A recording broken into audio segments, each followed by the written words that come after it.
Welcome back. This is video number 6.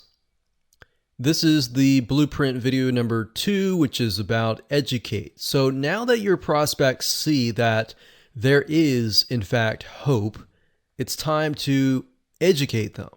Now, what do I mean by that? No, it's not time to sell them yet. Think of this kind of like a webinar, except that it's not live. So you're going to give them really good information so that they walk away wanting more. Your goal is to merely shed light that there is hope and then continue to break their walls and objections. Now, all prospects have a reason why they feel that there is no solution. And we don't necessarily know that, but that's something that you will need to figure out and maybe talk to your prospects, sit down with several of them to figure out exactly the different scenarios.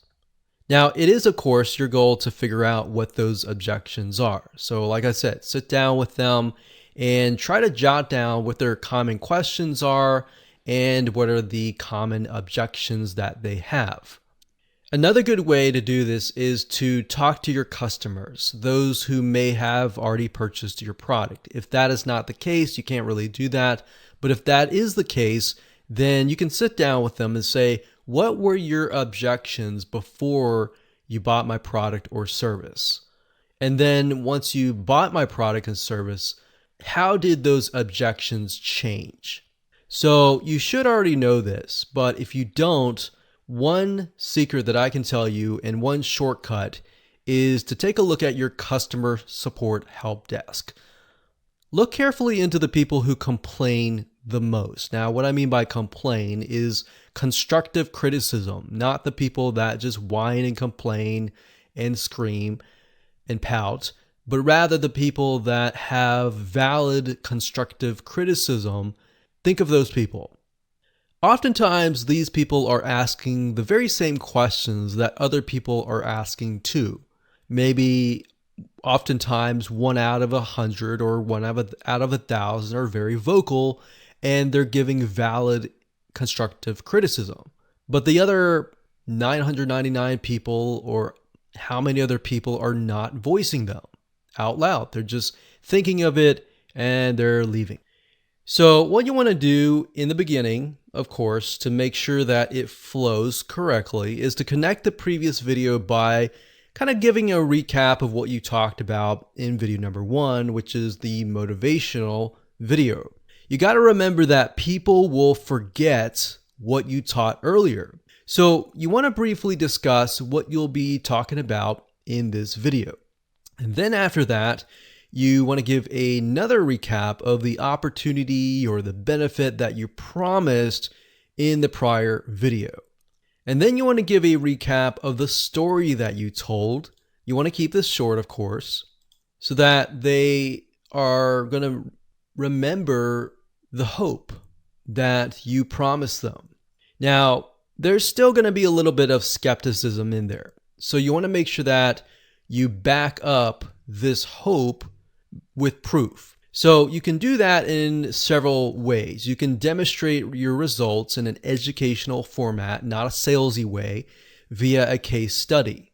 You can also demonstrate your results in an educational format via your client's testimonials, or if your client was able to sit down with you and be part of a case study, you can provide that in an educational format. So what I mean by that is, let's say, for example, that you're showcasing your client's case study. So in a non-salesy way, you can show what happened before. Maybe the client had objections, they lost hope, but then they tried your product and then this is what happened. So you definitely want to do that in a non-salesy way. And I know I keep repeating that, but the more you are more educational, you give them information that they can walk away thinking, wow, this was a really good video. I want more. Then you want to teach them something new that will conquer another common objection. So as I talked about in video 1, which was the previous video of the Blueprint series, I talked about you need to figure out the objections and create a list of them, because what you're trying to do here is sprinkle them throughout the 4 videos. So in this case, you could teach them several things, several objections, and then how you can conquer those. The next thing you can do is teach them what they need to do. The what's, the whys, but not the hows. So you got to remember the what's and the whys are what do you need to do? Why do you need to do it? But the hows are going to be left with your product and service. So you could give a few, but you don't want to give everything. Otherwise, there's no point in buying the product and service.